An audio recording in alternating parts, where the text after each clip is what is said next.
Bonjour, il est 12 h, on est ravis d'être avec vous pour Top Chrono. Voilà, c'est parti pour cette nouvelle table ronde. On est ensemble pendant 45 minutes et on va parler d'un sujet majeur pour l'industrie immobilière, l'ensemble de la filière des métiers de l'immobilier, c'est la formation. Voilà, la formation aux professionnels de l'immobilier, vers une compétence renforcée, vers une excellence de formation, vers des parcours, mais aussi des projets de vie professionnels.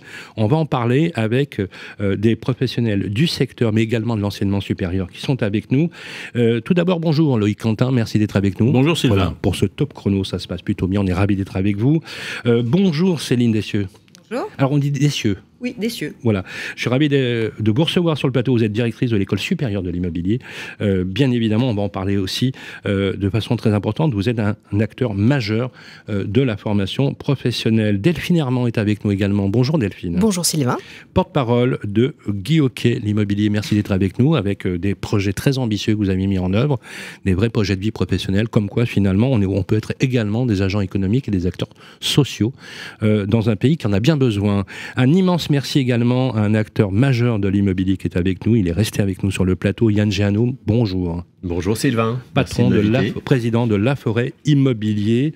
Merci à tous d'être avec nous. Voilà, 45 minutes, mesdames et messieurs, pour parler de formation, de votre avenir, de l'avenir des professions immobilières, qui clairement ont mis l'accent, Yann, et je vais commencer par vous si vous voulez bien, sur l'excellence professionnelle. Vous allez même plus loin que le dispositif. Vous considérez que c'est pas un job, c'est un vrai métier, c'est un métier dans lequel on peut s'épanouir. Quelques mots d'abord, si vous voulez bien, sur le réseau et la volonté. On peut aller d'ailleurs sur votre site et on voit que l'ambition de La Forêt sur l'immobilier en termes de formation professionnelle, mais pas que, et d'intégration de nouveaux collaborateurs, c'est un axe majeur dans votre développement. Alors c'est un axe majeur, en effet, je ne vais pas m'étendre sur les chiffres. Le seul que je vais citer, c'est que on va fêter cette année nos 35 ans, les 35 ans du réseau La Forêt, et évidemment que se livrer à un acte de vente, de location, de gestion locative, de syndic de copropriété, fait l'intermédiation pour de l'immobilier commercial, pour du viager. On n'est pas les seuls, heureusement, à considérer autour de cette table que c'est un vrai métier absolument, et c'est l'ADN du réseau La Forêt qui a, depuis sa création, été systématiquement reconnu comme une école, une véritable école de l'immobilier, et nos talents sont régulièrement dragués par nos concurrents parce qu'ils savent en effet que chez nous, on forme initialement et de manière continue. Alors, rapidement, la formation chez La Forêt, ça s'adresse à plusieurs cibles. La première cible, ce sont nos franchisés, les chefs d'entreprise qui choisissent de se faire accompagner par le réseau La Forêt. Alors évidemment, qui commence par une formation initiale de 8 semaines qui va alterner de la théorie. Alors on peut parler de management d'entreprise, de pilotage financier, de pathologie du bâtiment, par exemple, évidemment des outils digitaux. On a aussi dans cette formation initiale qui s'appelle la fac La Forêt, un cursus, une partie terrain pour aller se confronter à ce qui se passe et à la manière dont notre savoir-faire est mis en œuvre. Et au fil des années, on s'est rendu compte qu'un certain nombre de nos candidats à la franchise, qu'ils soient négociateurs du réseau La Forêt, négociateurs issus d'autres réseaux, mandataires immobiliers, ingénieurs en reconversion, eh bien, n'avaient pas nécessairement accès à la carte professionnelle pour au moins faire de la transaction, mais maintenant, aujourd'hui, pour faire tous les métiers. Donc, on a aussi mis en œuvre depuis maintenant 8 ans une formation diplômante avec initialement Audencia, l'école de commerce de Nantes, pour leur permettre d'être éligibles aux cartes professionnelles. Donc ce titre-là, c'est un titre à Bac+2 Bac+3-4, Bac+3-4, homologué RNCP, et qui est aujourd'hui maintenant porté par une autre grande école de l'immobilier qui est l'IMSI. Évidemment, derrière, une formation continue, et c'est sur ce point-là que je voudrais insister. Depuis 2009, dans les contrats de franchise du réseau La Forêt, chaque franchisé, chaque collaboratrice, chaque collaborateur d'agence doit suivre 2 jours de formation par année. 14 heures de formation par an. Donc, on n'a pas attendu un décret pour nous obliger à nous former parce qu'on ne voit pas la formation comme une contrainte, on voit ça comme de la montée en compétences, on voit ça comme des piqûres de rappel. Alors première cible, les franchisés. Deuxième cible, les collaboratrices, collaborateurs d'agence, avec là 2 parcours, celles et ceux qui sont salariés, donc même chose, formation initiale, ça s'appelle le Prima chez Laforêt, avec 2 parties, le Prima vendeur, le Prima acquéreur. Derrière une plateforme de blended learning, donc de formation en ligne également. Là encore, on n'a pas entendu qu'on nous parle d'intelligence artificielle et qu'on nous parle de digitalisation de la formation. Blended learning, pour ceux qui c'est de l'assemblage, blended, c'est un peu comme le whisky, Sylvain, c'est un whisky assemblé, donc de la formation présentielle avec de la formation à distance, en classe virtuelle ou purement en digital. Ça s'est mis en place en 2017, donc très tôt chez Laforêt. Vous étiez précurseur. Ça fait 8 ans, évidemment, on était précurseur du podcast, beaucoup de podcasts. On s'est rendu compte que nos collaboratrices, nos collaborateurs, le dimanche, quand ils allaient faire leur jogging, eh bien, finalement, ils mettaient leur casque et ils écoutaient ces micro-formations de la même manière que quand ils arrivent devant une très grande maison et ils se disent « Mince, j'ai 25 ans, il va falloir que j'évalue cette maison. » Eh bien, je me remets une petite piqûre en podcast. Et puis, troisième cible, les agents commerciaux, parce qu'on a des agents commerciaux au sein du réseau Laforêt. 34% des commerciaux de notre force commerciale sont des agents commerciaux qui ont des difficultés de prise en charge de leur formation. Donc, on a mis en place là une plateforme extrêmement pertinente où ils vont acheter eux-mêmes, ils vont payer eux-mêmes avec leur carte de crédit en ligne leur formation. Ils vont pouvoir télécharger tous leurs documents et derrière se faire prendre en charge financièrement parce que c'était un vrai problème de former les agents commerciaux. Et évidemment, on intervient et on forme surtout les métiers en formation initiale et continue, la vente, la location, la gestion locative, le syndic de copropriété depuis le début de l'année également. Question complémentaire, est-ce que les usages, la demande de vos clients, le fait qu'on a une configuration de marché qui a changé, avec des besoins différents, une information qui est pléthorique maintenant pour les clients, finalement vous a poussé, vous a challengé à augmenter le niveau de formation? Augmenter le niveau de formation technique, le savoir-faire, oui, parce que la réglementation bouge tous les jours, tous les ans, on a de nouveaux décrets, mais on a déporté un peu le poids du corps, enfin, plus qu'un peu, on a déporté le poids du corps sur le savoir-être. Parce qu'en effet, on a face à nous des Françaises, des Français qui en savent beaucoup, sont abreuvés d'informations, mais vont avoir besoin de trouver du sens dans ces informations pour finaliser un projet finalement qui sera en ligne avec leurs attentes. Ils ont besoin de transparence, très grande transparence, même si les nouvelles ne sont pas toujours les bonnes, parce qu'une transaction immobilière, on sait que ça peut être difficile, qu'il peut y avoir des décalages, qu'il peut y avoir des contraintes dans l'obtention d'un financement. C'est important à ce moment-là de prendre son téléphone ou de voir son client et d'être capable de le rassurer et lui donner de nouvelles perspectives. Donc, on appelle ça les soft skills.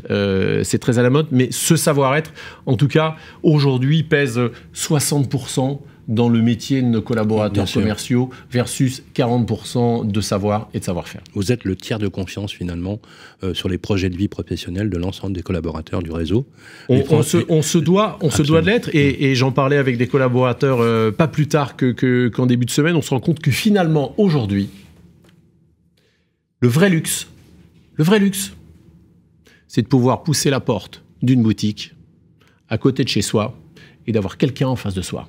Au moment où on est tous relancés téléphoniquement par des IA, où on est tous inondés d'emails, le vrai luxe, c'est d'avoir quelqu'un en face de soi qui écoute et qui comprenne ses problèmes ou en tout cas ses projets immobiliers. Aucune application ne remplacera la poignée de main. Alors, il y en a, la digitalisation, elle est là pour permettre d'automatiser des tâches qui sont chronophages. Ça permet au consommateur, en effet, de pouvoir accéder à l'information immobilière quand il a envie de le faire. Mais dans nos métiers, le rôle de l'humain, le dernier maître, rend, et de plus en plus, de jour en jour, rend l'agence immobilière, le cabinet d'administration de biens, incontournable dans la ville.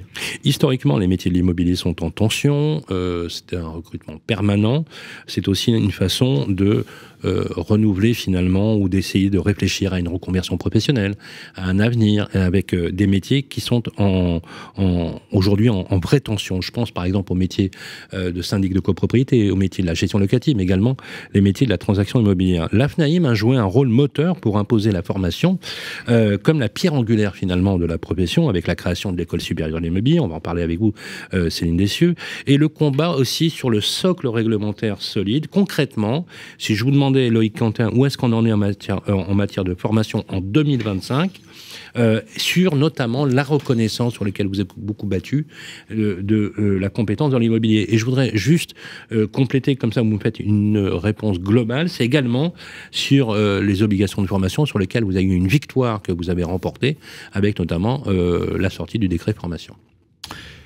Oui, décret de formation que nous attendions depuis... Depuis plus de 10 ans. Depuis le 24 mars 2014, au moment où la loi Allure prévoyait que tout collaborateur habilité à s'entremettre, négocier ou s'engager pour le compte d'un titulaire de la carte devrait suivre une formation professionnelle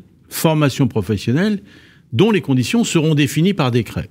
C'était ça le texte de la loi Allure. C'est toujours d'ailleurs. Le décret, nous l'attendons bientôt depuis... Ça fait 11 ans que nous l'attendons. Quand on sait que la France met 6 mois généralement, c'est le délai de tolérance pour publication d'un décret, comprenez qu'il y avait un certain retard. À qui profite le crime dans cet intervalle de ne pas avoir vu ce décret publié? Et notamment, je sais que c'est pas pour autant... La Fédération a souvent rappelé au précédent ministre, avec insistance, Julien de Normandie, Emmanuel Vargon, et Olivier Klein et autres, de publier ce décret. À chaque fois, la porte était fermée. Ou pas de suite. D'où l'initiative... Comment on peut l'expliquer, Loïc Quentin? Je ne sais pas, je veux pas l'expliquer. Je pense que on peut pas d'un côté, je dirais, défendre les rapports du consommateur avec l'immobilier et se dispenser d'assurer une formation pour des gens qui rentrent dans la profession. Je crois que gérer, conseiller, commercialiser le patrimoine des Français est quelque chose de trop sérieux. Et justement, ce n'est pas possible. Je l'ai souvent dit, quand un personnel habilité dans une entreprise à changer une ampoule électrique doit monter, s'il monte sur un escabeau qui fait plus de 1,20 m, doit avoir une habilitation électrique et une formation de 42 heures tous les 3 ans. On a engagé ce recours contre le gouvernement. Le gouvernement, le Premier ministre, le Conseil d'État a sanctionné le Premier ministre et d'avoir à publier ce décret. On a eu l'élégance de ne pas demander d'astreinte par jour de retard. Vous voyez, en fonction de l'instabilité politique, ce que ça pourrait coûter, et ça nous aurait beaucoup rapporté. Mais l'élégance de la FNIM, et je l'ai rappelé au service de l'État, a été telle que nous n'avons pas demandé d'astreinte. Et là, nous sommes fair-play, nous attendons bien évidemment la publication de ce décret. Mais ce décret, il est important. Et ce décret, il montre combien, il donne une parfaite description du paysage économique de l'immobilier en France. Et notamment des profils d'entreprises qui sont, pour certaines d'entre elles, très différentes des autres. Je dis ça parce que aujourd'hui, nous nous sommes mis d'accord, je ne vais pas tout dévoiler, notamment parce qu'il y a eu un vote au sein du CNTG, la FNM a fait des propositions, et les propositions étaient les suivantes. Elles ne sont pas excessives. 42 heures de formation pour un collaborateur qui rentre dans un cabinet, et notamment formation à faire dans les 6 mois de son recrutement, dont les 2 tiers en présentiel et 1 tiers en distanciel. Avec notamment sanctionné par un contrôle de connaissances au bout des 6 mois, et permettant aussi à la CCI d'immédiatement de donner une habilitation au collaborateur, de flécher son parcours et notamment d'avoir une portabilité future. Quelque chose qui fonctionne par bien, on a trouvé un accord avec les CCI sur ce point, et voilà la proposition, et qui semble avoir trouvé un écho favorable au sein du CNTJ, dont le contenu a été rapporté à Valérie Létard, chargée avec la DHUP de rédiger le décret. Je vous cache rien, nous devions nous voir demain matin, vendredi matin, le 12. Le CNTJ devait donner son avis sur le texte proposé. Le texte n'est pas rédigé. Nous ne sommes pas sûrs de garder Valérie Létard, et le Premier ministre suivra-t-il notamment cette action? Je pense que ça va prendre encore un petit peu de temps. Mais néanmoins, je dirais que l'été a été profitable à certains, je dirais, pour s'engager sur un travail de destruction massive, je peux dire, puisque beaucoup d'intervenants de l'immobilier, et je m'étonne du comportement de certains qui visent notamment à dire « mais non, on ne peut pas, le distanciel nous suffira ». La formation, on peut très bien faire une attestation pour nos collaborateurs.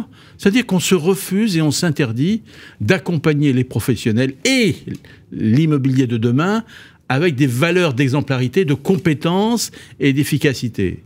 Et ça, c'est extrêmement grave. Au moment où l'IA est présente, Nous avons besoin de compétences futures, nous n'avons pas besoin d'avoir un regard. Ce n'est pas d'outils dont nous avons besoin. C'est que le professionnel existe au travers d'une compétence, d'un acquis de connaissances. Comme le disait Yann, voilà, on a besoin de quelqu'un en face de soi quand on franchit la porte d'un cabinet, mais quelqu'un de compétent, quelqu'un qui connaît finalement son marché et quelqu'un qui a un savoir. Et c'est pas faire offense à la profession de demander 42 heures à quelqu'un de formation pour quelqu'un qui vient, qui était, je ne sais pas, qui faisait notre profession la veille, on l'accompagne, un contrôle de connaissances, c'est un minimum. Et je crois qu'aujourd'hui, le sujet de l'immobilier, de l'accompagnement des Français, est trop sérieux. Je peux vous dire que si jamais nous avions un décret lié à la formation au rabais, la FNM mettra un combat sans relâche. Je crois qu'on n'a pas besoin d'amateurisme dans l'immobilier. On n'a pas besoin de gens qui s'inventent professionnels de l'immobilier. On a besoin de vrais professionnels formés. Et ça, c'est l'intérêt du consommateur. Le politique doit l'entendre, mais les consommateurs l'entendent bien. Et je crois que nous aurons un allié. Le deuxième combat prochain que je vais continuer à mener, c'était dans mon programme notamment politique, c'est la commission de contrôle et de sanctions. C'est aussi un outil indispensable pour pouvoir afficher une profession notamment exemplaire. Juste qu'on comprenne bien, commission de sanctions qui était assortie de la commission nationale de discipline, puisque c'était prévu, et qui donnait un pouvoir coercitif ou pas. Autrement dit, est-ce que la commission de contrôle qui était prévue finalement dans le texte d'origine, une commission de contrôle assortie de la commission nationale de discipline, finalement avait vidé de sa substance le pouvoir coercitif, notamment par exemple à la capacité de rendre illégal l'exercice de la profession. Très simplement, c'est le cas ou pas? Très simplement, Sylvain. Loi Allure du 24 mars 2014 fixe effectivement une commission de sanctions. Cette commission de sanctions, elle a le pouvoir effectivement d'émettre une sanction, un blâme, un avertissement, et notamment la radiation du professionnel sur le titulaire de carte. C'est donc coercitif. C'était rédaction Loi Allure. La profession n'a pas mis en place, et notamment sous prétexte, n'a pas voulu mettre les moyens financiers en place pour mettre cette commission de discipline. Ça coûtait, je crois, 50 € par carte professionnelle. Exact. On n'a pas eu les moyens de l'ambition que l'on pouvait afficher. La loi Elan, Julien de Normandie a réformé, dit on supprime cette commission puisque vous l'avez refusée. C'est ça. Avec mon prédécesseur, Jean-Marc Torolion, on a notamment fait en sorte de restaurer celle-ci à une portion minimaliste. On l'a au moins conservée, on l'a sauvée. Et moi, je veux que cette commission de contrôle, elle doit être mise en place avec la DGCCRF. Les débats ont déjà commencé. Mais deuxième version, je veux revenir à la première rédaction, Loi Allure, sanctions, radiation pour des professionnels qui ne seraient pas vertueux, lorsque les débats parlementaires pourront reprendre date, c'est-à-dire lorsqu'on a une majorité de confort pour faire passer un texte comme celui-ci, qui n'est pas un texte facile. C'est très important ce que vous dites, parce que une commission de contrôle, une commission de discipline qui n'aurait pas de pouvoir coercitif d'agir... Ça n'a aucun intérêt. Vous êtes d'accord là-dessus, Je pense que ça... Il n'y a que la DGCCRF dans ce cas-là qui aura le pouvoir. Exactement. Mais c'est un transfert de compétences. Oui. Il aurait été logique que le transfert du pouvoir coercitif aille plutôt à la profession, vous êtes d'accord? On est d'accord. Et notamment le CNTJ, le Conseil national de transaction de la gestion immobilière, de le faire. Il faut repasser par, je dirais, le législatif. Et aujourd'hui, avec 11 groupes parlementaires à l'Assemblée, on va pas ouvrir la boîte de Pandore. Ça va être cool. On va avancer justement sur le sujet. Vous avez évoqué effectivement les parcours qui sanctionnent la possibilité d'entrer dans la profession avec ce qu'on pourrait appeler des conditions de capacité, bien évidemment, en précisant bien que ces métiers sont ouverts à toutes et à tous, quel que soit leur niveau, on peut faire carrière dans l'immobilier. Mais les écoles sont nécessaires, elles sont même majeures. Et il y en a une, effectivement, qui est très importante aujourd'hui, qui est aujourd'hui parmi les premiers acteurs pédagogiques de l'enseignement supérieur, c'est l'école supérieure de l'immobilier, qui est animée par vous, Céline Dessieux. Quelques mots pour présenter cette école. Alors, l'École supérieure de l'immobilier a fêté ses 20 ans cette année. C'est une école qui a une ambition majeure dans le secteur et qui est un peu à part parce qu'en effet, dès le départ, les deux axes ont été développés, à la fois la formation des professionnels tout au long de leur carrière et à la fois la formation des futurs professionnels de l'immobilier. Aujourd'hui, on accompagne plus de 15 000 professionnels par an sur tout ce qui est partie formation professionnelle continue et avec, en ayant déployé des méthodes pédagogiques et des formats pédagogiques qui mettent à disposition des professionnels un ensemble de dispositifs leur permettant de s'adapter à leurs besoins sur leur quotidien de professionnels.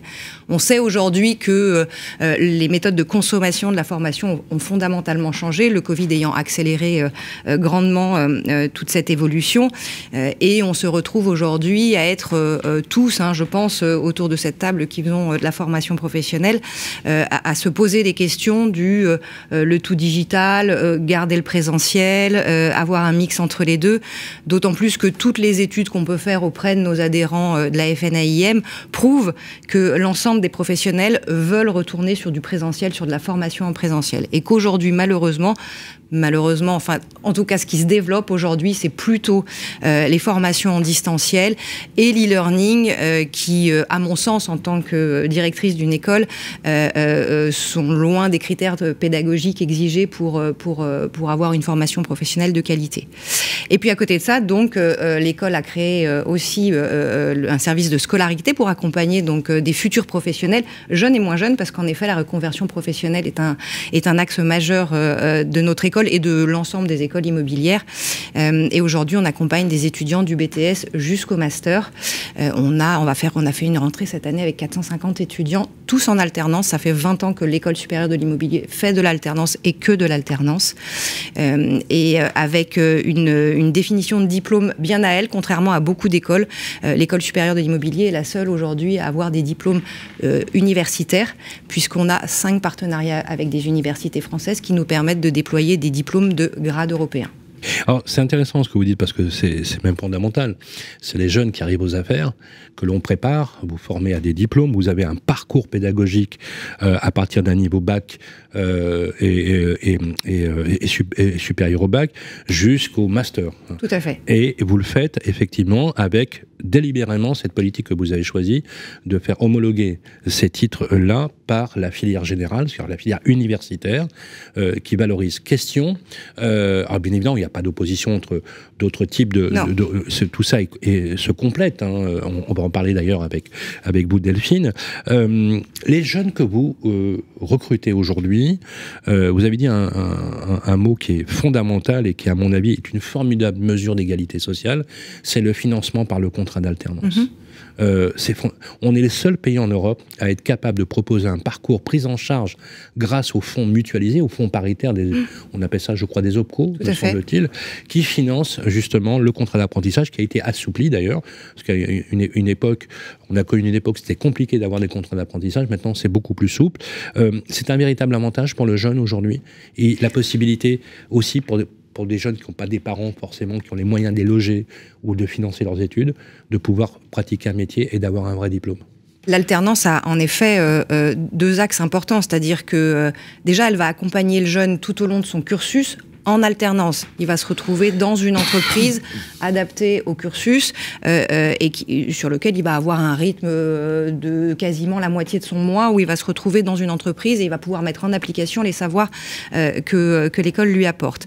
Et ça, bien évidemment, ça lui est rémunéré, ce qui fait qu'il va avoir en effet une rémunération, un salaire, et qu'il va pouvoir comprendre l'intérêt de la professionnalisation. Plus la prise en charge de sa formation. J'arrive dessus, en effet, et derrière la formation, elle, est prise en charge en effet par les OPCO, vous avez raison, des financeurs, sur des contrats d'apprentissage ou des contrats de professionnalisation. On a 2 typologies de contrats en France, et c'est indispensable pour emmener des jeunes vers la formation. Et on le voit dans notre école aujourd'hui, la diversité est là, et on a des étudiants de tous horizons. Pendant longtemps, la profession a souvent été un pourvoyeur d'enfants d'eux, on va dire, qui perpétuait l'entreprise familiale. Aujourd'hui, on se rend compte qu'au contraire, le métier s'ouvre et beaucoup de jeunes viennent de beaucoup d'horizons différents. Alors, vous avez dit une chose importante, et je voudrais vous poser une question un peu sur votre vision. Bien évidemment, bien heureux celui qui va prophétiser l'avenir, mais la vision du secteur va au-delà de l'agence immobilière. Vous l'avez dit d'ailleurs, s'adapter aux nouveaux usages. Par exemple, l'utilisation du e-learning. Vous avez parlé du digital.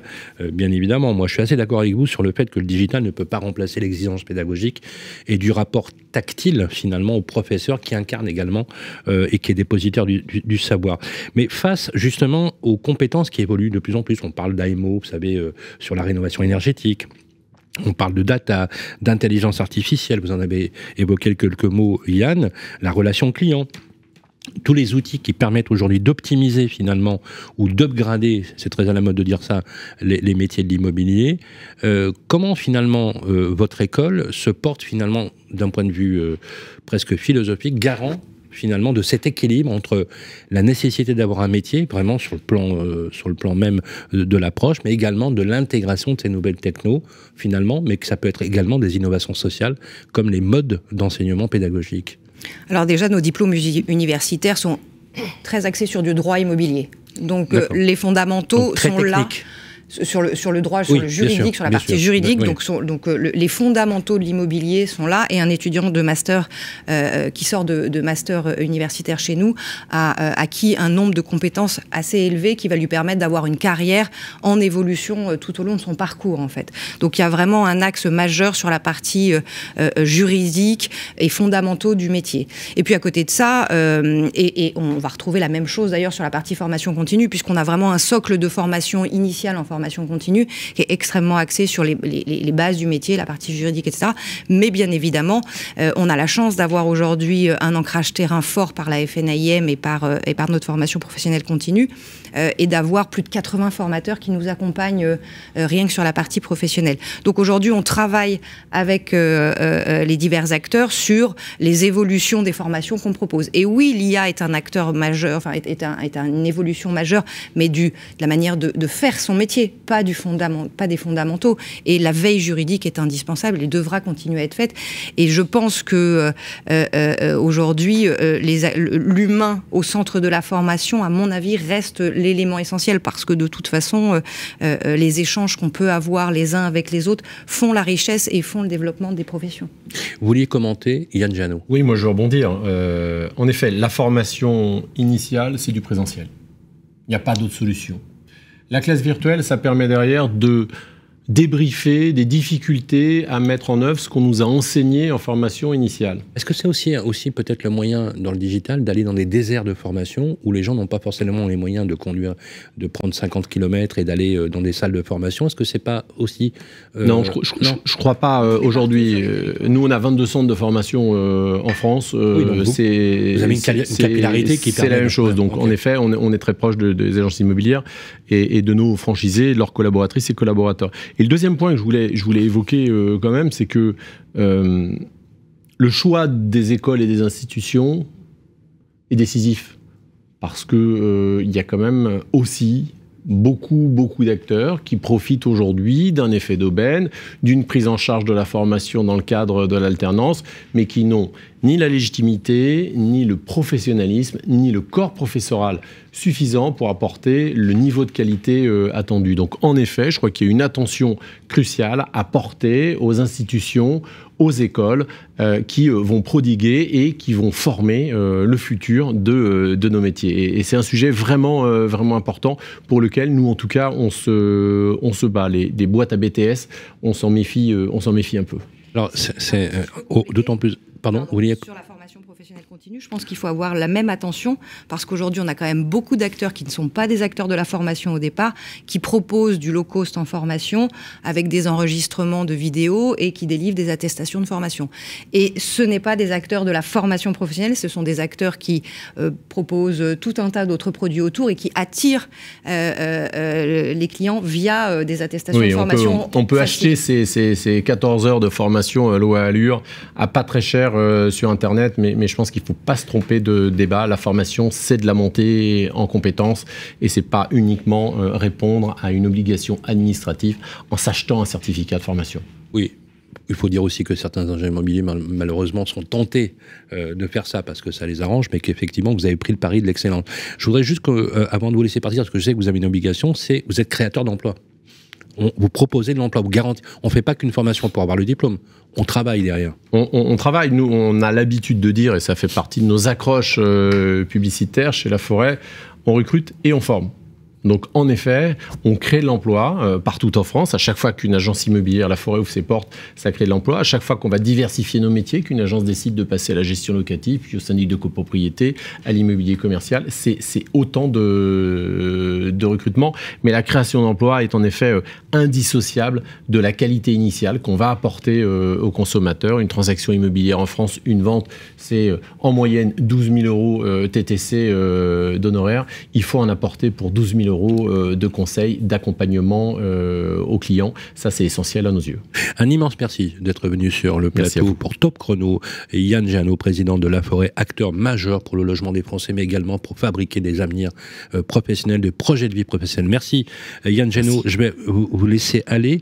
Delphine Herman, vous êtes porte-parole de Guy Hockey. Vous avez lancé un formidable projet qui s'appelle la GH Business School et vous l'avez ouvert avec une véritable ambition. Il y a quelque chose dans votre réseau aussi qui est très marquant, qui à mon avis en compose même l'ADN principal, c'est l'innovation à tout point de vue. Innovation sociale, innovation technologique, innovation en matière de management, en matière de développement. Vous impulsez avec votre président une véritable dynamique. Parlez-nous de ce fabuleux projet que vous avez lancé. Merci déjà de nous donner la parole sur ce sujet. Je vais revenir sur quelque chose qui a été dit et qui va expliquer pourquoi on essaie justement d'innover sur ces sujets-là. Le conseiller immobilier ou l'agent immobilier ont un rôle extrêmement important à jouer auprès des Français. L'acte d'acheter ou l'acte de louer, c'est un acte extrêmement engageant. C'est même l'un des actes les plus engageants après avoir un enfant pour un foyer. Et donc, c'est extrêmement engageant émotionnellement et financièrement. Donc, un conseiller immobilier ou un agent immobilier arrive dans la vie des Français à ce niveau-là et doit a un devoir de conseil. À ce moment-là, la responsabilité est immense. C'est vertigineux. On touche à l'intime. Exactement, on touche à l'intime, évidemment. On touche au projet qui est le plus engageant financièrement pour eux. Et on touche, justement, aujourd'hui, on en parlait tout à l'heure, à des sujets liés au logement qui sont multiples. Le crédit immobilier, la rénovation énergétique. Enfin, on a besoin d'avoir un conseil extrêmement technique là-dessus. Ça, c'est le premier point, on va dire, d'un point de vue social vis-à-vis des Français. Il y a aussi un autre sujet qui est notre rôle social en tant qu'entreprise dans la société. Et l'immobilier, c'est un formidable ascenseur social. C'est pour ça aussi que le projet de Guy Hockey, on l'avait appelé Génération avec GH, parce que c'est l'idée d'élever l'immobilier dans la société. Et c'est d'abord passé par le modèle économique. Vous parliez d'innovation. En réalité, la vraie différence entre ce réseau et les précédents, c'est que Stéphane Fritz, à 5 ans, a changé le modèle économique en intégrant la formation continue dans le modèle économique de franchise, ce qui signifie que un franchisé ou un collaborateur dans le réseau n'a pas besoin d'un budget supplémentaire pour se former au métier. On consomme en distanciel ou en présentiel de façon illimitée. On parlait tout à l'heure de la complémentarité entre le distanciel et le présentiel. Sur le distanciel, on a créé une plateforme d'e-learning augmentée par de l'IA avec un moteur de recherche intelligent et on a segmenté la formation par des modules de 2 minutes, par un geste, savoir dire non à une demande de visite, répondre à une objection sur le prix, etc. Avec l'idée que le présentiel va être plutôt de la mise en situation. 90% des sessions en présentiel qu'on délivre dans toutes les régions vont être de la mise en situation des acquis théoriques. Et donc ça, c'est le point de départ du changement de modèle de Guy Hockey il y a 5 ans. Ce qu'on a fait aujourd'hui en lançant la GH Business School, c'est de se dire on a un rôle à jouer pour former de mieux en mieux aussi bien les franchisés que les collaborateurs. Quand on écoute ce qui a été fait sur les différents réseaux, et le nôtre y compris ces dernières années, on avait souvent des parcours qui permettaient l'obtention de la carte de transaction, avec parfois, selon les réseaux, comme vous le disiez tout à l'heure, un choix de partenaire qui pouvait être discutable quant au savoir-faire qui pouvait être apporté. On achetait presque sa carte de transaction. Là, l'idée, c'est de se dire, aussi bien pour des potentiels futurs franchisés, des agents immobiliers indépendants ou des collaborateurs, ce qui ne se faisait pas, on veut un parcours qui soit solide, qui soit de la mise en pratique terrain possible et qui derrière soit diplômant. Donc effectivement, aujourd'hui, avec la GH Business School, on peut former et diplômer de l'étudiant en passant par le bachelor, jusqu'au MBA en management immobilier. C'est un centre de formation d'apprentis, donc qui va jusqu'à Bac plus 2, niveau Bac plus 2. Jusqu'à Bac plus 5. Et jusqu'à l'équivalent d'un master. Donc oui, d'un MBA avec, dans une master, école de commerce. Business, administration. Oui. Ça veut dire quoi? C'est-à-dire que vous proposez un diagramme de compétences, c'est-à-dire que j'entre à Bac plus 2, parce que j'ai un niveau Bac, par exemple, ou j'ai le Bac. Question, est-ce que je peux dire, vous pouvez faire un traçage finalement du parcours en disant, si tu te débrouilles bien, tu as ton bachelor, puis après tu peux aller vers un master. Oui, bien sûr. Non seulement on a ce parcours-là, mais on a le parcours aussi en interne. C'est-à-dire qu'on a revu l'ensemble de la formation présentielle et distancielle en interne pour qu'elle colle à cette possibilité. L'idée, c'est que on va aller de l'initiation au métier, avec de la mise en pratique, toujours, puisqu'on fonctionne aussi avec de l'alternance ou de l'apprentissage ou de la professionnalisation selon l'âge de la personne, jusqu'à je deviens un vendeur expert. Là, on a travaillé avec Michael Aguilar, que vous connaissez sans doute bien, qui est un conférencier international spécialiste de la vente. Et donc, je me crée une mentalité de champion avec des routines de champion. Et donc, je suis un super conseiller jusqu'à... je veux être patron d'agence, ou je suis patron d'agence, que ce soit chez nous ou en indépendant, encore une fois, parce qu'elle est ouverte à tous, l'école, et je veux devenir de patron à leader. Et là, on va commencer à discuter, enfin, on va commencer à travailler, et on travaille avec l'école de commerce, faire travailler le franchisé ou le patron d'agence sur de l'intelligence politique, de la communication de crise, du management interculturel. Donc, le parcours va effectivement de je suis débutant, et j'ai juste le bac, jusqu'à je peux aller jusqu'au MBA avec Donc, Guillaume. vous avez créé l'école à l'intérieur du dispositif. Donc, comment vous garantissez, à l'instar d'autres écoles qui sont structurées pédagogiquement, justement, l'excellence pédagogique? Vous avez créé une structure spécifique, ou est-ce que vous êtes également en partenariat avec des structures pédagogiques de dimension? Ça peut être comme des universités ou des écoles nationales. Oui, on a travaillé conjointement avec, depuis des années, Guy Hockey et Calliope. Donc, on est de toute façon... Alors, Calliope, c'est la certification. Voilà, on est de toute façon... C'est bien ça, hein, voilà, de toute façon certifié pour ce qui est de la formation, quoi qu'il arrive. Maintenant, pour venir apporter la compétence supplémentaire dont je vous parle là, bien sûr qu'on a sélectionné des partenaires. Et le cadre pédagogique, bien sûr. Et un cadre pédagogique, oui, bien sûr. Et pour que ces diplômes-là soient reconnus par l'État, bien entendu, aujourd'hui, et pour qu'on aille chercher la compétence, on parlait tout à l'heure de la sélection des écoles avec lesquelles on travaille, pour qu'on aille chercher la compétence là où elle est. Par exemple, sur le MBA, on travaille avec une école inscrite au chapitre des grandes écoles de commerce. Par exemple, sur le bachelor, comme je vous le disais. Carrément, oui, d'accord. Oui, oui, tout à fait. Donc, le MBA, c'est un MBA avec... la conférence des grandes écoles. Oui, tout à fait. C'est une école qui est inscrite à la conférence des grandes écoles. Donc, ce sont ces professeurs qui vont venir dispenser... Vous aussi, vous y êtes Nous, c'est des diplômes universitaires où on n'a pas, besoin d'être à la conférence des grandes écoles. C'est la filière générale, absolument. Juste qu'on rappelle pour ceux qui nous écoutent, RNCP, c'est Répertoire national de certification professionnelle. Voilà. Donc on va jusqu'au RNCP 7. C'est la garantie finalement que vous donnez un titre qui est finalement une équivalence diplômante. Bien sûr, tout à fait. Et qui permettra, mais ça c'est la cerise sur le gâteau si je puis dire, à la personne qui est diplômée potentiellement de prétendre à une carte de transaction ou à une carte de gestion selon le parcours. Mais ça c'est... J'allais presque dire c'est optionnel, parce que le cœur du dispositif, c'est je vous forme à être le meilleur conseiller ou le meilleur dirigeant d'agence possible. Et puis ça va évoluer, hein, évidemment, les formations évoluent au fur et à mesure que le marché et les besoins évoluent. Et effectivement, si ensuite vous souhaitez devenir dirigeant d'agence, encore une fois, qu'elle soit indépendante ou qu'elle soit franchisée chez nous, eh bien, c'est formidable, vous avez un diplôme qui vous le permet. Et puis il y a aussi... On le remarque sur les franchisés qui sont déjà dans le réseau, parce que j'ai déjà beaucoup de demandes pour le MBA, une forme de revanche aussi de certains. On a énormément d'agents immobiliers aujourd'hui, qu'ils soient indépendants ou en réseau, qui se sont faits tout seuls, qui ont obtenu éventuellement leur carte de transaction parce qu'ils avaient été salariés, parce qu'ils avaient une expérience, et puis ils ont pu monter leur agence, et puis ça fait peut-être 10 ans, 15 ans qu'ils sont agents immobiliers. Mais pour certains, il y a une revanche de « j'étais pas bon à l'école ».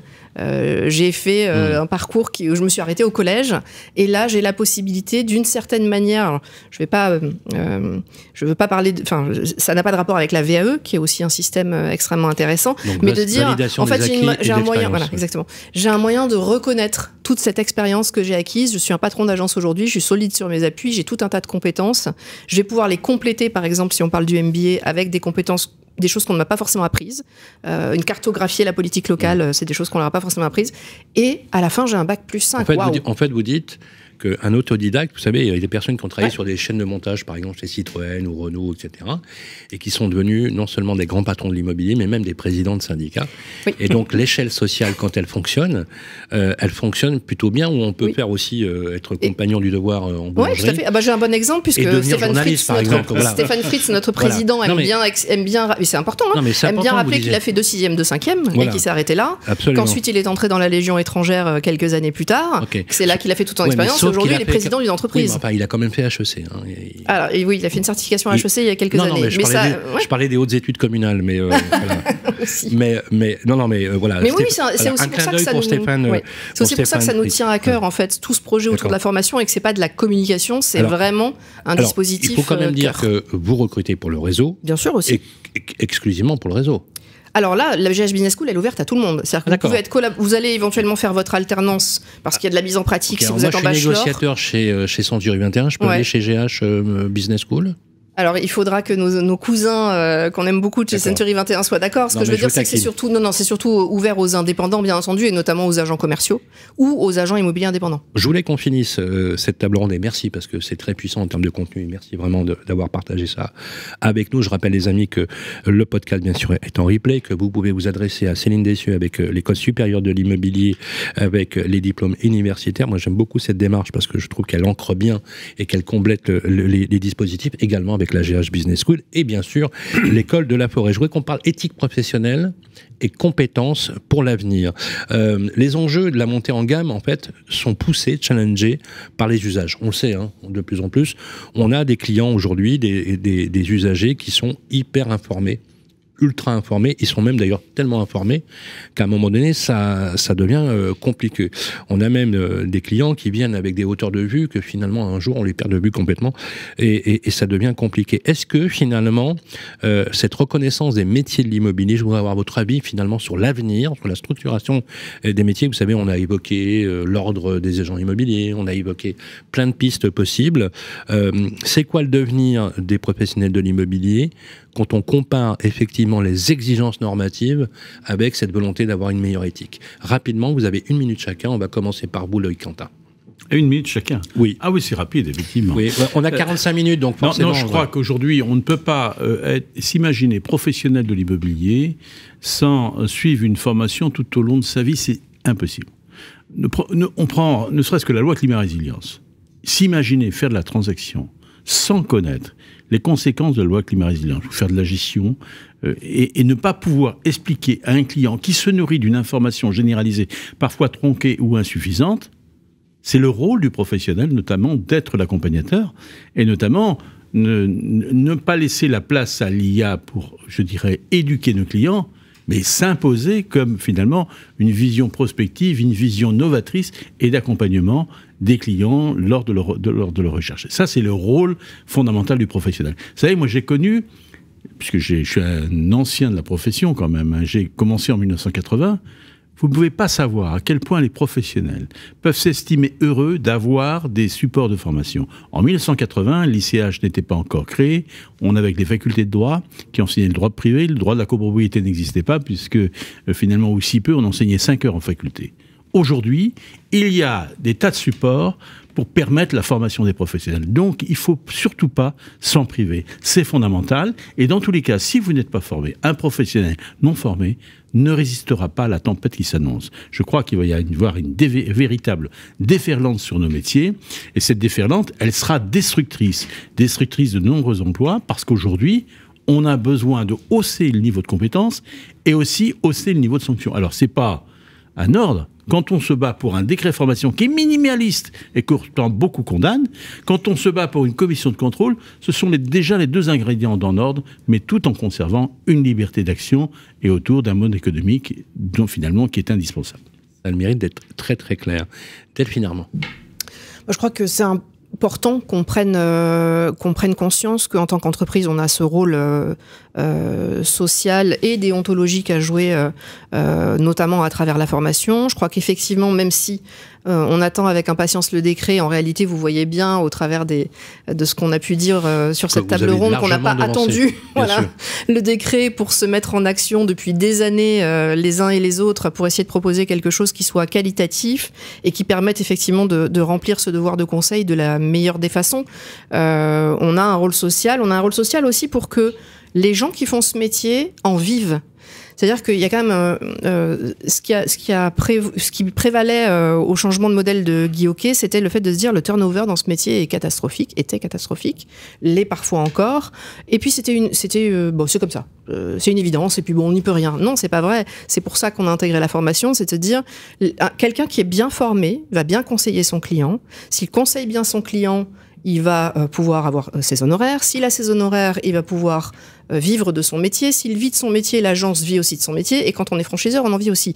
C'est une chaîne gagnant-gagnant, en particulier et d'abord et avant tout pour le client, mais aussi pour la personne qui fait ce métier-là. Ce qui compte, c'est pas d'avoir quelqu'un qui fait une transaction par an et puis c'est terminé. C'est dévastateur pour lui, Bien sûr. c'est dévastateur pour son foyer, et c'est dévastateur pour éventuellement peut-être le client qui l'a servi, parce que c'est pas forcément quelqu'un qui était bien formé à ce métier. Et c'est une une marque, quand vous dites ça, de considération de l'acteur, justement. Donc, pour l'acteur et pour les clients. Précis. Merci beaucoup, Delphine Armand. Céline Dessieux.